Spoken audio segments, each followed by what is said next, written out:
Bonjour, j'espère que ça va bien. Dans cette vidéo, nous allons voir comment calculer la droite de régression selon la méthode de Meyer.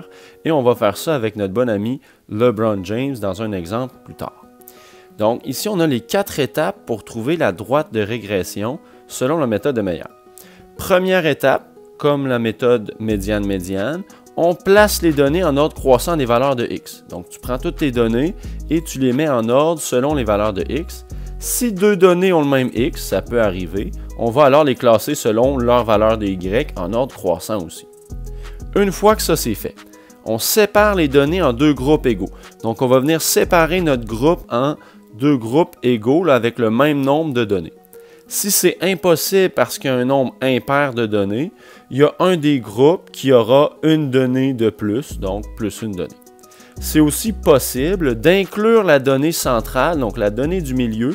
On peut l'inclure dans les deux groupes pour faire nos calculs par la suite. C'est une méthode qui fonctionne aussi, qui est acceptée dans la méthode de Meyer. Avec ces deux groupes-là, on va calculer le point moyen de chacun des groupes. Donc la moyenne en x, moyenne en y pour le premier groupe, qui va nous donner P1, et la moyenne en x, la moyenne en y pour le deuxième groupe, qui va nous donner P2. Et ces deux points-là, P1 et P2, ce seront les deux points qu'on va utiliser pour calculer notre droite, le taux de variation, la pente, et la valeur initiale par la suite. Donc, en 4 étapes, on va réussir à trouver notre droite de régression avec la méthode de Meyer. Allons-y avec un exemple. Donc, trouve la droite de régression avec la méthode de Meyer et détermine le nombre de points marqués par LeBron James après 20 saisons en NBA. Ici, on a un tableau. Dans notre tableau, on a les années NBA et le nombre total de points qu'il a marqué. C'est déjà classé, donc notre ordre ici, l'ordre croissant, on peut mettre un checkmark à côté, c'est déjà fait parce que les années NBA sont déjà dans l'ordre de 1 à 17. 1 à 17, ma deuxième étape maintenant, c'est de séparer en deux groupes ces données-là. Donc, comme j'ai un nombre impair de données, 17 ne se divise pas par 2, 16 divise par 2 qui fait 8.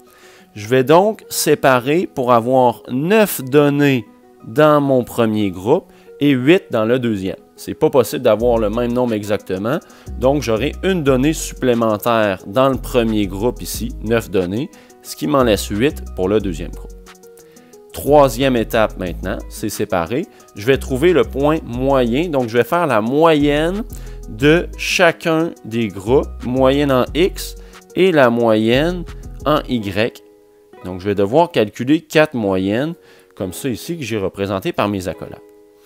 Donc x bar 1, x bar qui est le symbole pour la moyenne, va être égal à quoi? Lorsque j'additionne toutes mes valeurs en x ici, 1 plus 2 plus 3 plus 4 plus 5 plus 6 plus 7 plus 8 plus 9, j'obtiens un total de 45 que je divise par 9 car il y a 9 données. On a donc une moyenne de 5. Je fais la même chose pour les y. Donc, y bar 1, qui va être la moyenne des points totaux ici marqués dans les 9 premières années d'NBA. Et on obtient 95 569 que je divise par 9 car il y a 9 données, ce qui va me donner 10 618,8.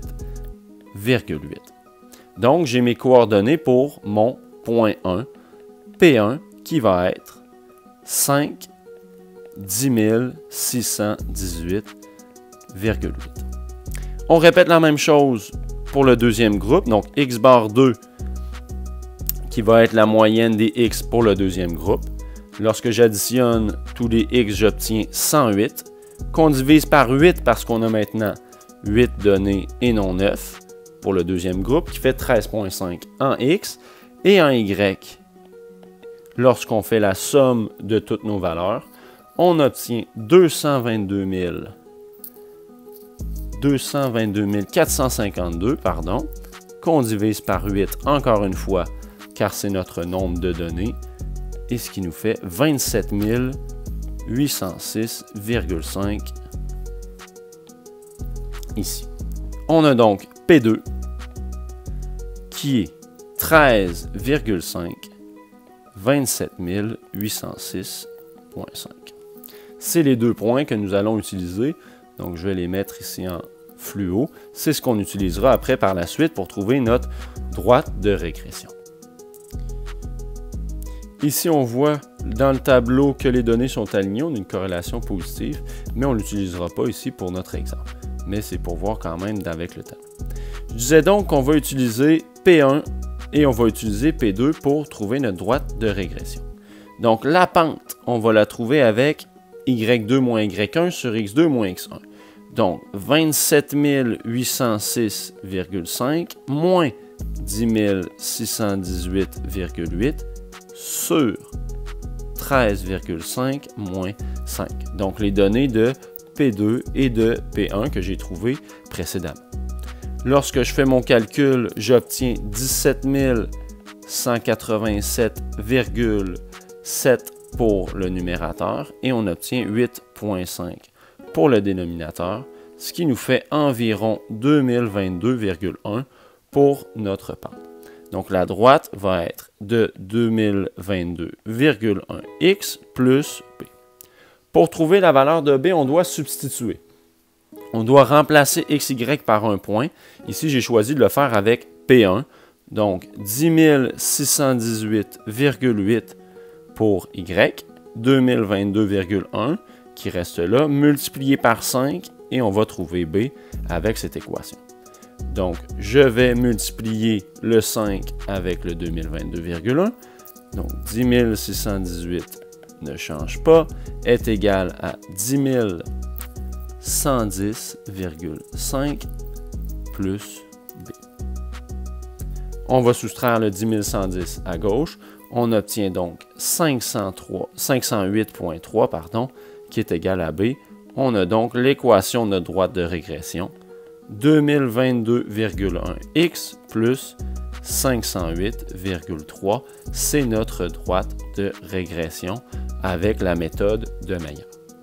On voulait trouver, pour répondre à notre question, si on revient à notre question, trouve la droite de régression avec la droite de Meyer, c'est fait, et détermine le nombre de points marqués par LeBron James après 20 saisons. Donc ici, notre Y étant le nombre de points, X étant le nombre de saisons, je vais remplacer le X par 20. Donc, on va regarder qu'est-ce que ça donne si on continue 20 saisons, si LeBron James continue à jouer encore quelques années, combien de points va-t-il marquer? Alors, lorsqu'on calcule, si on 2022,1 fois 20 plus 508,3, on obtient 40 950,3. Donc, la réponse à notre question, il va avoir marqué environ 40 950 points après 20 saisons en NBA. Donc, avec la méthode de Meyer, on a réussi à trouver notre droite de régression en premier. Ensuite, on a substitué 20 en valeur de X pour trouver après 20 ans combien de points il a marqué, ce qui nous donne environ 40 950 points. Qu'est-ce qu'on a comme petit détail ici? Oh! Michael Jordan qui pleure parce que LeBron James est le GOAT. C'est le meilleur joueur de tous les temps. Bonne fin de journée, à la prochaine.